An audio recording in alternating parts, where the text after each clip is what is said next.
নেতাজি, এই নামটা বললে মানুষটার পুরো নামটা আর বলার দরকার পড়ে না। এমনই এক ব্যক্তিত্ব ছিলেন তিনি।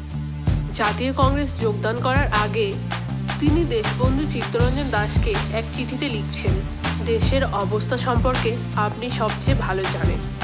আমি জানিতে ইচ্ছা করি আপনারা আমাকে এই স্বদেশ সেবার যজ্ঞে কি কাজ দিতে পারেন। আমার বিদ্যা বুদ্ধি কিছু নাই, কিন্তু আমার বিশ্বাস যে যৌবনোচিত উৎসাহ আমার আছে। আমি অবিবাহিত।